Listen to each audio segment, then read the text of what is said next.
To start, we need 1 8-ounce brick of softened cream cheese with 1/4 cup of sugar. Now you want to mix this until it's nice and smooth and creamy. Now we're going to add 1 egg yolk. You keep that white though because you need it later. 2 teaspoons of vanilla extract, roughly measured of course.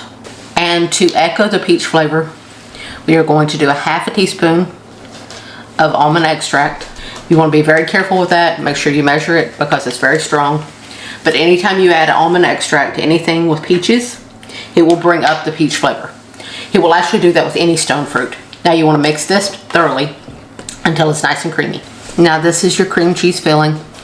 It's all smooth and creamy and ready to be loaded into your puff pastry shells. Now let me show you how to do that.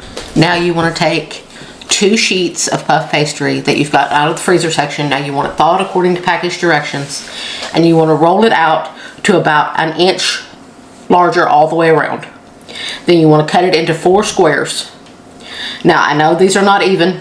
I can't cut or roll straight to save my soul out of torment, but it doesn't matter. As long as it looks good from 50 yards on a galloping horse, it's fine.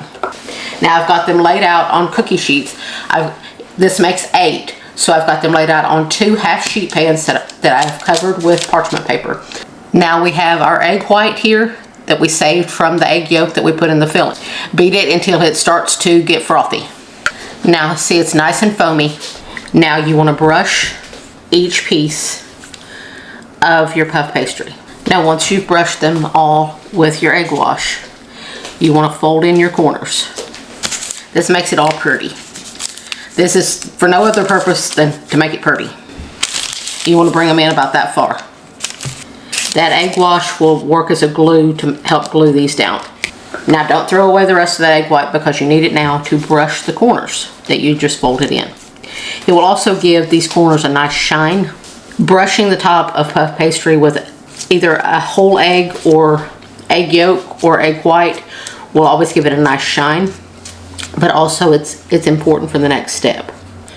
Well, probably 2 steps down the road, but now we're going to bring back in our filling, and I am using a cookie scoop, and you just want to evenly divide it amongst all 8.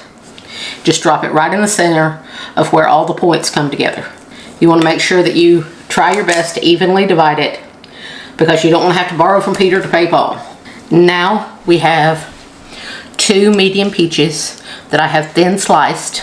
See, they're about that thick. And I have put a little bit of lemon juice on them so that they don't turn brown. But you just want to shingle them on your cream cheese mixture.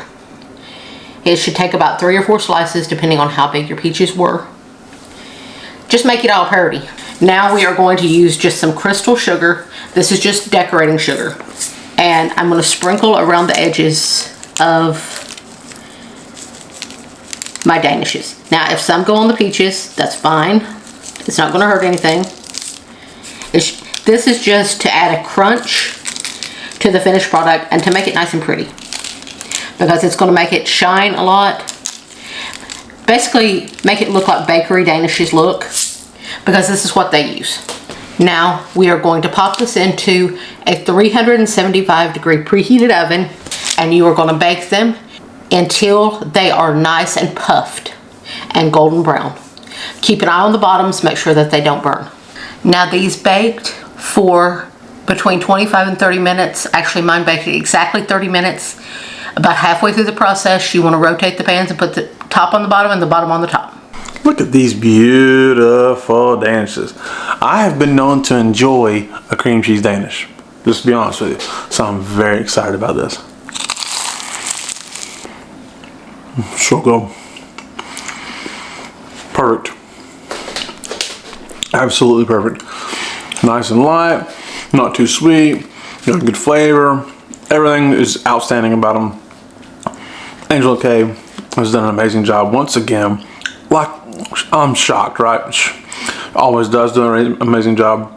And this is no different. Angela K can really cook, y'all.